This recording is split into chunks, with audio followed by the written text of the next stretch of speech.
बाद students valence bond theory कुछ questions arise करती थी। वो कैसे कि आपके पास कुछ एटम्स हैं जिनमें बेरिलियम, बोरॉन और कार्बन।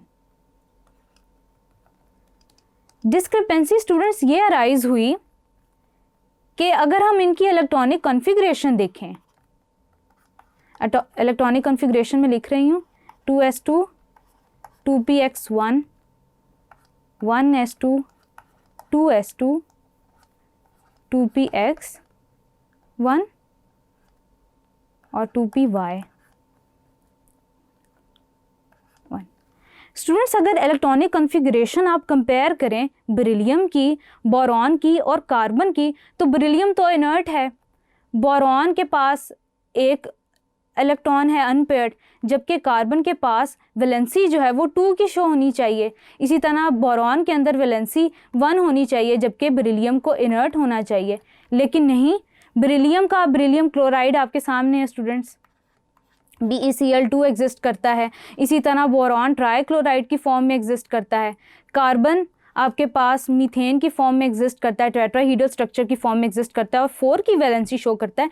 तो ये कैसे शो करता है स्टूडेंट्स? पॉलिंग ने ये कहा कि आमतौर पे जो एटम्स अपनी वैलेंसी शो कर रहे होते हैं ये इसमें अपनी बॉन्डिंग नहीं बनाते, या अगर इस वैलेंसी को कंसीडर किया जाए जो बेरिलियम, बोरॉन और कार्बन रिप्रेजेंट करते हैं, तो वो उनकी ज्योमेट्रीज या वो मॉलिक्यूल्स एग्जिस्ट ना कर रहे हो जो कि हम देखते हैं अपने इर्द गिर्द या मुख्तलिफ केमिकल कंपाउंड्स के अंदर। तो स्टूडेंट्स पॉलिंग ने ये कहा कि कुछ एटम्स ऐसे होते हैं जो कि जब ओवरलैपिंग करने लगते हैं तो वो क्या करते हैं कि हायर एनर्जी स्टेट में चले जाते हैं। अब जब वो एटम्स अपनी हायर एनर्जी स्टेट के अंदर चले जाते हैं तो वो क्या करते हैं कि अपने कुछ इलेक्ट्रॉन्स को लोअर एनर्जी स्टेट से एक्साइटेड एनर्जी स्टेट्स में भेज देते हैं, यानी कि नंबर ऑफ अनपेयर्ड इलेक्ट्रॉन्स ज़्यादा हो जाते हैं।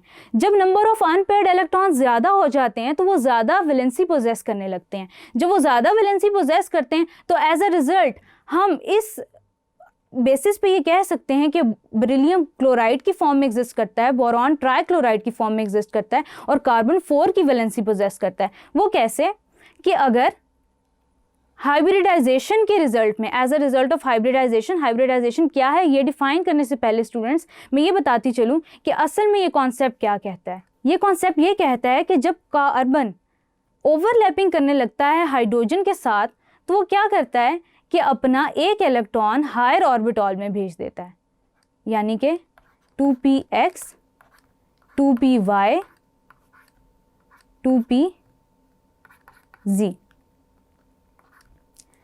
जो वो अपना एक इलेक्ट्रॉन ग्राउंड स्टेट से एक्साइटेड स्टेट में एक और ऑर्बिटॉल में भेज देता है तो एज अ रिजल्ट ये 4 की वैलेंसी पोजेस करता है। अब जब ये 4 की वैलेंसी पोजेस करेगा तो 4 हाइड्रोजन के साथ ओवरलैप करेगा। जब 4 हाइड्रोजन के साथ ओवरलैप करेगा तो ही टेट्राहीड्रल सिमेट्री पोजेस करेगा, जैसे कि अपने मुख्तलिफ मॉलिक्यूल्स में करता है, जैसे कि मीथेन हो गया या कार्बन टेट्राक्लोराइड हो गया।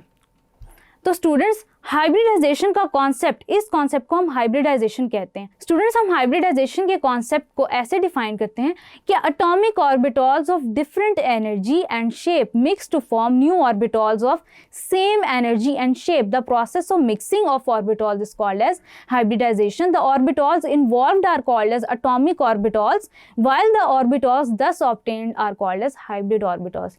यानी कि स्टूडेंट्स होता ये है कि क्लोज टू बॉन्ड फॉर्मेशन, जब ये बॉन्ड फॉर्म करने लगते हैं तो इन ऑर्बिटल्स को हम एटॉमिक ऑर्बिटल्स कह सकते हैं।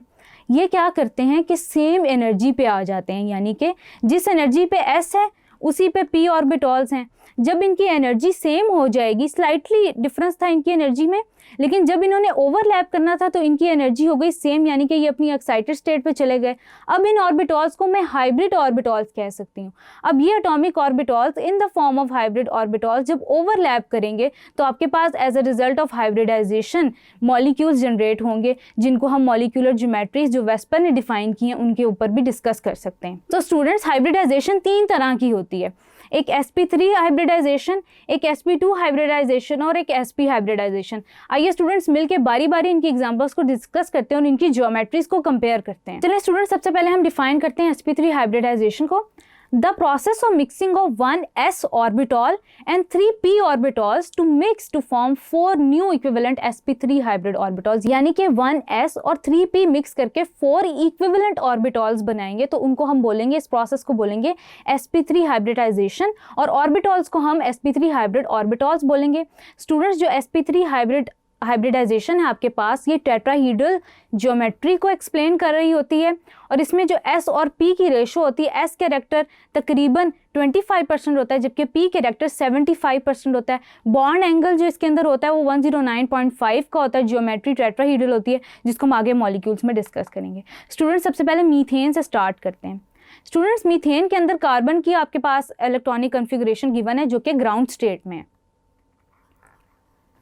तो स्टूडेंट्स, ग्राउंड स्टेट में हमने डिस्कस किया, ऑलरेडी हम मेंशन किया है कि कैसे एक्साइटेड स्टेट के अंदर ये एटॉमिक ऑर्बिटल्स कैसे हाइब्रिड ऑर्बिटल्स में कन्वर्ट होंगे, यानी कि ये जो ऑर्बिटल्स s और p ऑर्बिटल्स जो थोड़ा सा डिफर कर रहे थे एनर्जी के अंदर, ये सेम एनर्जी लेवल पे आ जाएंगे। जब सेम एनर्जी लेवल पे आएंगे तो 4 इक्विवेलेंट हाइब्रिड ऑर्बिटल्स जनरेट करेंगे। एज अ रिजल्ट स्टूडेंट्स, क्या होगा कि हाइब्रिड स्टेट में इनके अंदर 4 पार्शली फिल्ड हाइब्रिड ऑर्बिटल्स हैं। अब ये अपनी हाइब्रिड स्टेट के अंदर क्या करेंगे कि 4 हाइड्रोजन्स के साथ, यानी कि हाइड्रोजन की कॉन्फ़िगरेशन लिख देते हैं 1s1, उनके साथ ओवरलैप करके एक टेट्राहीड्रल ज्योमेट्री बनाएंगे। अब स्टूडेंट्स, यहाँ पे हमने जैसे वेस्पर में हमने शेप्स को डिस्कस किया था, यहाँ पे हम ये बता रहे हैं कि कोवलेंट बॉन्ड की नेचर क्या है या वो बन कैसे रहा है। तो स्टूडेंट्स, इसको ड्रॉ करने का क्या तरीका है कि आपने सेंट्रल एटम लिया, आपने लोब्स ड्रॉ करने हैं, लोब्स आप ड्रॉ करेंगे। स्टूडेंट्स, आप क्या करेंगे कि यहाँ पे सेंट्रल एटम लेंगे और फिर लोब्स ड्रॉ करेंगे, बिल्कुल वैसे ही जैसे हमने वेस्पर में डिस्कस किया था। अब स्टूडेंट्स, आप क्या करेंगे कि यहाँ पे हाइड्रोजन है तो उसका s ऑर्बिटल दिखाएंगे, s ऑर्बिटल शो करेंगे, और ऐसे आपने इसके अंदर पेयरिंग दिखानी है, ओवरलैपिंग शो करेंगे, हाइड्रोजन। स्टूडेंट्स, अगर आपको ये क्वेश्चन आए तो आप इसकी वेस्पर डायग्राम जो है वो भी ड्रॉ कर सकते हैं। आपको मुख्तलिफ स्ट्रक्चर्स ये एग्जाम्स में आते रहते हैं, इस तरह से आप इन्हें कनेक्ट कर देंगे। इसका बॉन्ड एंगल मेंशन करेंगे जैसे है, और ज्योमेट्री टेट्राहीड्रल है, तो आप इसको इस तरह से ड्रॉ कर सकते हैं। यानी कि स्टूडेंट्स, आपने देखा कि कैसे एक s और 3p ऑर्बिटल्स मिलके sp3 हाइब्रिडाइजेशन के थ्रू कैसे हाइब्रिड ऑर्बिटल्स बनाते हैं। यहाँ पे क्या हुआ कि आपके पास ग्राउंड स्टेट से इलेक्ट्रॉन गया एक्साइटेड स्टेट में, एज अ रिजल्ट आपके पास 4 हाइब्रिड ऑर्बिटल्स बने। sp3 हाइब्रिडाइजेशन में स्टूडेंट्स मीथेन को डिस्कस करने के बाद हम अमोनिया को डिस्कस करते हैं। अब स्टूडेंट्स, यहाँ पे ये होता है कि हमने नाइट्रोजन की सबसे पहले जो हमारे पास सेंट्रल एटम है उसकी हम कॉन्फ़िगरेशन लिखते हैं। उसके बाद स्टूडेंट्स हम ये देखेंगे कि as a result of intermixing of orbitals, जो एटॉमिक ऑर्बिटल्स की इंटरमिक्सिंग होती है तो आपके पास हाइब्रिड ऑर्बिटल्स बनते हैं। अब स्टूडेंट्स, एज अ रिजल्ट ये होता है आपके पास कि ये लोन पेयर ऑफ इलेक्ट्रॉन्स आपके पास प्रेजेंट है। अब ये आपकी कैसे ज्योमेट्री को अफेक्ट कर रहा है इसको हम देखते हैं। स्टूडेंट्स, सबसे पहले हमने क्या किया कि सेंट्रल एटम ड्रॉ किया और एक लोब आपने ड्रॉ किया। एक लोब आप लोन पेयर्स के लिए ड्रॉ करेंगे, उसमें आप ये लोन पेयर ऑफ इलेक्ट्रॉन्स दिखा देंगे पेयर्ड फॉर्म में, एंड देन वैसे ही आपने हाइड्रोजन के लिए ड्रॉ करना है। एक ये आपका पेयर हो गया लोब, एक ये हो गया। अब स्टूडेंट्स, यहाँ पे हम अपनी आसानी के लिए एक एक लोब का पोर्शन जो है ना वही दिखाते हैं ताकि हम डायग्राम इजीली ड्रॉ कर सकें। अब यहाँ पे जब हम ड्रॉ करेंगे, ओवरलैपिंग दिखाएंगे हाइड्रोजन की, तो इसको हम इस तरह से शो कर रहे होंगे, फिर इस तरह से हम शो कर रहे होंगे हाइड्रोजन को। तीनों केसेस में हम इस तरह से ओवरलैपिंग शो करेंगे, देन हम लाइंस कनेक्ट कर देंगे इसकी।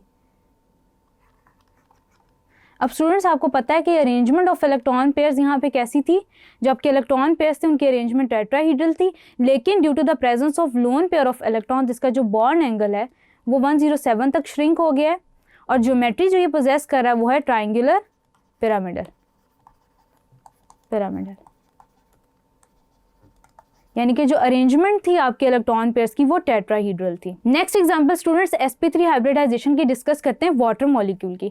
तो स्टूडेंट्स, यहाँ पे लोन पेयर 2 हो जाएंगे as a result of intermixing. जो हाइब्रिड ऑर्बिटल्स बन रहे हैं वो 4 हैं और 2 उनमें से लोन पेयर ऑफ इलेक्ट्रॉन्स हैं, यहाँ पे 2 की केस में हो गया लोन पेयर ऑफ इलेक्ट्रॉन्स। अब बॉन्ड एंगल मजीद श्रिंक हो जाएगा in the case of water. Students हम क्या लेंगे, सेंट्रल एटम लेंगे और हमने यहाँ पे 2 लोब्स ड्रॉ कर देने हैं। 2 लोब्स हम ड्रॉ कर देंगे for the sake of lone pair of electrons. ये हो गया आपके लोन पेयर, और 2 आप इस तरह से ड्रॉ कर देंगे फॉर हाइड्रोजन। ड्रॉ आप इस तरह से करेंगे कि आप इसको डिपिक्ट कर सकें, इलस्ट्रेट कर सकें कि आपका जो बॉन्ड एंगल है वो श्रिंक हो रहा है। ये हो गई हाइड्रोजन के लिए और ये भी हो गई हाइड्रोजन के लिए। Hydrogen 1s 1s। Bond angle जो ये पोजेस कर रहा है वो है 104.5 डिग्री। ज्योमेट्री स्टूडेंट्स जो ये पोजेस कर रहा है वो बेंट है या वी शेप, बेंट एंगुलर या और V shaped. Moving forward students हम डिस्कस करते हैं sp2 हाइब्रिडाइजेशन। अब स्टूडेंट्स sp2 हाइब्रिडाइजेशन में क्या होता है कि मिक्सिंग होती है 1s की और 2p ऑर्बिटॉल्स की to form 3 identical sp2 hybrid orbitals. Students ये जो आपका sp2 हाइब्रिडाइजेशन है ये ट्राइंगुलर प्लेनर या ट्राइगोनल प्लेनर स्ट्रक्चर डिस्कस कर रही होती है, डिस्क्राइब कर रही होती है मॉलिक्यूल्स की। रेशियो ऑफ s और p कैरेक्टर कितना होता है, p कैरेक्टर होता है 66.7%, जबकि s कैरेक्टर 33% होता है। बॉन्ड एंगल आपके पास 120 डिग्री का होता है। ज्योमेट्री ट्रायंगुलर प्लेनर होती है। स्टूडेंट सबसे पहले एग्जांपल है हमारे पास बोरॉन ट्राइफ्लोराइड की। इलेक्ट्रॉनिक कॉन्फ़िगरेशन हम लिखते हैं ग्राउंड स्टेट में। उसके बाद स्टूडेंट्स आपने देखा कि ग्राउंड स्टेट में यहाँ पे 2s2 में s ऑर्बिटॉल में 2 इलेक्ट्रॉन्स थे। एक्साइटेड स्टेट में जब ये मूव कर गए हायर ऑर्बिटॉल के अंदर, एज अ रिजल्ट आपके पास 3 हाइब्रिड ऑर्बिटॉल्स हैं। तो स्टूडेंट्स अब इसको कैसे देख सकते हैं, आप क्या करेंगे कि फ्लोरीन जो है ना, फ्लोरीन 9, इसकी आप कॉन्फ़िगरेशन लिख देंगे 1s2 2s2 2px 2py 2pz। इसको आप प्रॉपरली लिखेंगे, पेयरिंग दिखाएंगे, और एज अ रिजल्ट आपको पता है स्टूडेंट्स के एक अनपेयर्ड ऑर्बिटॉल प्रेजेंट है। इसके अंदर एक अनपेयर्ड p ऑर्बिटॉल प्रेजेंट है जो कि इलेक्ट्रॉन शेयर करेगा विद दैट ऑफ बोरॉन। अब स्टूडेंट्स मैंने पहले भी मेंशन किया कि हम अपनी आसानी के लिए लोब का लार्जर पोर्शन जो है वही दिखाते हैं p ऑर्बिटॉल्स की केस में। अब जब स्टूडेंट्स आप इसको ड्रॉ कर रहे होंगे f ऑर्बिटॉल के साथ, f 2pz के साथ, तो आप ऐसे ड्रॉ कर रहे होंगे, यूं ओवरलैपिंग दिखा रहे होंगे ऐसे। एंड देन सेकेंड फ्लोरीन लेंगे, ऐसे ड्रॉ करेंगे।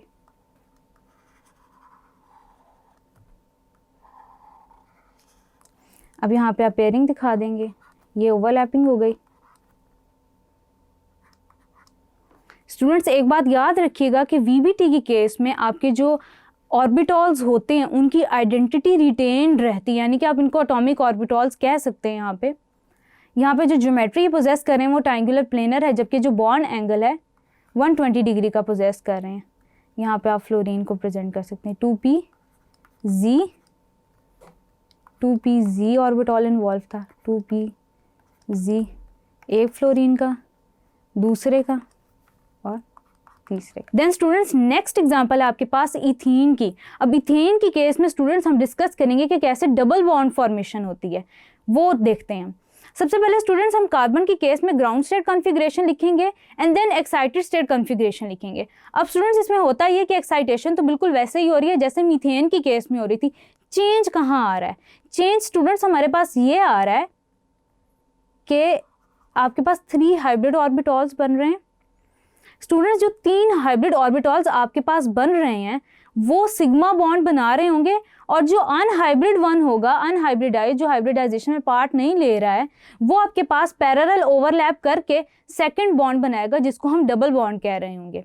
अब स्टूडेंट्स इथेन की केस में आपके पास 4 हाइड्रोजन एटम्स हैं। ड्रॉ कैसे करेंगे? डायग्राम आपके सामने गिवन है, लेकिन मैं आपको बताऊंगी कि आपने ड्रॉ कैसे करना है। ये आपने एक कार्बन ले लिया स्टूडेंट्स, इसका मैंने आपको पहले भी मेंशन किया कि आसानी के लिए हम क्या करेंगे कि ये जो अनहाइब्रिडाइज्ड ऑर्बिटॉल है, ये जो आपके पास अनहाइब्रिडाइज्ड ऑर्बिटॉल है, इसका हम पूरा p ऑर्बिटॉल बनाएंगे, बाकियों का हम सिर्फ लार्जर पोर्शन बनाएंगे जो कि ओवरलैप कर रहा होगा, ताकि हमें स्ट्रक्चर ड्रॉ करने में आसानी हो। अब ये लीनियर ओवरलैप दिखा रहा है। अब दूसरा मॉलिक्यूल आप बनाएंगे कार्बन का, सबसे पहले आप सिग्मा बॉन्ड ड्रॉ कर लेंगे। सिग्मा बॉन्ड ड्रॉ कर लिया आपने। अब यहाँ पे आप पी ऑर्बिटॉल बना रहे हैं जिसने ओवरलैप करना है, ये 2pz है जिसने लीनियर ओवरलैप करना है। अब स्टूडेंट जिसने 4 हाइड्रोजन एटम्स के साथ सिग्मा बॉन्ड बनाना है उनको आप ऐसे रिप्रेजेंट कर रहे होंगे। ये आपके पास हो गया s ऑर्बिटॉल, एक ऑर्बिटॉल हो गया यहाँ पे, जबकि दूसरा आपके पास 2 ऑर्बिटॉल ये हो गए। कितने हो गए? ये अनहाइब्रिडाइज्ड ऑर्बिटॉल 2pz, ये एक sp1, ये एक sp ऑर्बिटॉल और ये 2 sp ऑर्बिटॉल। 3 इसके हो गए और 3 इसके हो गए। एज अ रिजल्ट स्टूडेंट्स आपको क्लियर हो जाना चाहिए कि कैसे हम दिखा रहे हैं, इसके अंदर शो कर रहे हैं हाइब्रिडाइजेशन। ये 2 हाइड्रोजन एटम्स हो गए बिल्कुल वैसे ही जैसे आपने पहले किया था। यहाँ पे भी हम एज इट इज ड्रॉ कर लेंगे लोब्स। यहाँ पे भी आपने शो कर दिए पेयरिंग, आपने यहाँ पे शो कर दी ओवरलैपिंग। ये हो गए 2 हाइड्रोजन। अब ये ओवरलैप आपने कैसे दिखाना है, सिंपली आप लाइंस ड्रॉ करेंगे। अब ये अनहाइब्रिडाइज जो है ये पैरेलल ओवरलैप करके या लेटरल ओवरलैप करके आपके पास पाई बॉन्ड बना रहा है। मेंशन करेंगे कि ये सिग्मा बॉन्ड है। 1 2 3 4 5 आपके पास 5 सिग्मा बॉन्ड्स बन रहे हैं जबकि एक पाई बॉन्ड।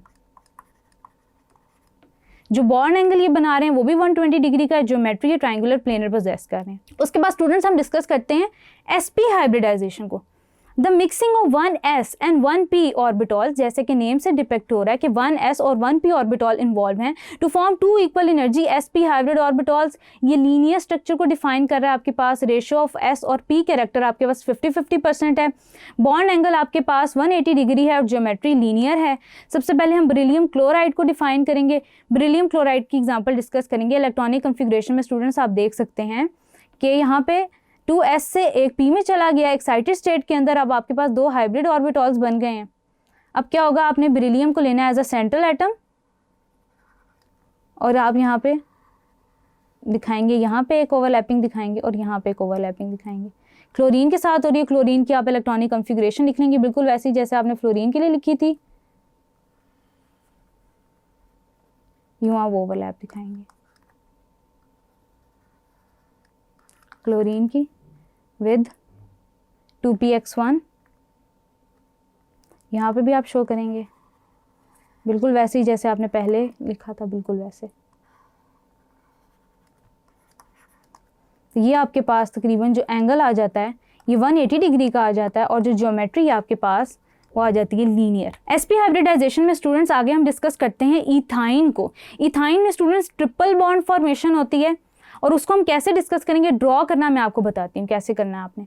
स्टूडेंट्स यहाँ पे sp हाइब्रिडाइजेशन में आपके पास 2 हाइब्रिड ऑर्बिटॉल्स बन रहे हैं। 2 हाइब्रिड ऑर्बिटॉल्स बनने का मतलब ये है कि एक्साइटेड स्टेट के अंदर आपके पास यहाँ पे हाइब्रिड स्टेट में 2 अनहाइब्रिडाइज p ऑर्बिटॉल्स रह जाते हैं।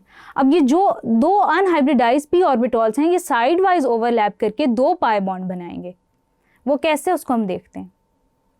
स्टूडेंट्स इसका स्ट्रक्चर थोड़ा सा इथीन से चेंज होगा। वो कैसे कि आपने यहाँ पे 2 p ऑर्बिटॉल्स को फुल ड्रॉ करना है। एक ये कार्बन ले लिया आपने, एक दूसरा ले लिया आपने, एक p ऑर्बिटॉल जिसने साइड वाइज ओवरलैप करना है। ये हो गया 2py और 2pz आप ड्रॉ कर लेंगे ऐसे अलोंग द अदर एक्सिस। ये आपने ऐसे ड्रॉ कर लिया। इस तरह से स्टूडेंट्स क्या होगा कि आपके पास ओवरलैप दिखाने का, पैरेलल ओवरलैप दिखाना आपके लिए आसान हो जाएगा। आप लीनियर ओवरलैप इस तरह शो कर देंगे। ये आपने दिखा दिया लीनियर ओवरलैप। फिर एक हाइड्रोजन के साथ उसको आप ऐसे शो कर देंगे, ये पेयरिंग हो रही है। देन आपने इस तरह से इसकी ओवरलैपिंग शो कर दी। अब ये जो पैरेलल ओवरलैप है ये आप लाइंस के थ्रू दिखाएंगे ये कैसे हो रहा है, जैसे बिल्कुल वैसे जैसे डायग्राम के अंदर मेंशन्ड है। जब भी आप स्टूडेंट्स अनहाइब्रिडाइज्ड ऑर्बिटॉल्स की ओवरलैपिंग दिखाएंगे तो आप उनको फुल ड्रॉ करेंगे, यानी कि उनके दोनों लोब्स ड्रॉ करेंगे और एज अ रिजल्ट आप क्या इनको मेंशन करेंगे कि ये सिग्मा बॉन्ड है, ये पाई बॉन्ड हो गया एक और ये पाई बॉन्ड हो गया। और ज्योमेट्री लीनियर पोजेस करें। और स्टूडेंट्स एक बात याद रखिएगा कि जितने ज़्यादा आपके पास मल्टीपल बॉन्ड होंगे उतनी ज़्यादा इलेक्ट्रॉन डेंसिटी उस पोर्शन में ज़्यादा होती जाएगी और वो बॉन्ड उतना ही ज़्यादा स्ट्रॉन्ग होगा, ओवरलैप उतना ज़्यादा स्ट्रॉन्ग होगा।